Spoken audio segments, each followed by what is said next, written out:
Talaga itong si Cayetano, ano ho, mag-live ka na lang daw. Yun din po ang sagot ni Senator Ping Lacson. Nasisiraan ka na daw.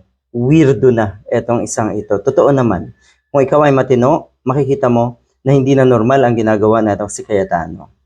Anong sinabi niya? Naku no, ay handa naman daw siyang magbitiw. Kaya lang kasi meron siyang pananagutan, meron siyang tungkulin para sa bansa natin. Hangal. Wala kang tungkulin sa bansa namin. Hindi ka daw namin kailangan. Yan yung sinasabi ng mga kababayan natin. Hindi ka kailangan ng bansang ito dahil kung tutuusin, sakit ka pa ng ulo dyan sa Senado. Panggulo ka pa. At ano nga uli ang gagawin ng mga DDS? Kung ano sila, kung yung kawalang hiyaan nila ay hindi nila kayang ipagmalaki, ibabato sa iba. Ngayon, ang sinisisi na itong isang ito, na itong damuhong ito, na itong si Alan Cayetano, ang sinisisi niya sa lahat ng kaguluhan na nangyayari sa Senado ay si Senator Ping Lacson. Bakit mo? Kasi ang sinasabi na itong si Cayetano, na apektuhan daw ang kredibilidad ng Senado dahil sa mga isyong kinahaharap ng institution. Yung mga issue na yon, sino bang may kagagawan yan? Kayo. Si Bato. Ikaw, Cayetano. Mantakin mo? Ang dami niyong dinamay.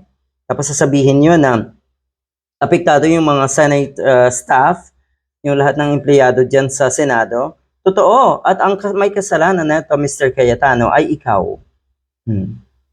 Si Lacson daw kasi ang nakapagpahina sa imahe ng Senado dahil sa paggamit ng mga testigong kalaunan ay nasangkot sa mga aligasyon ng pagbibigay ng maling testimonya sa mga pagdinig ng Blue Ribbon Committee laban sa ilang senador. Sinisi pa.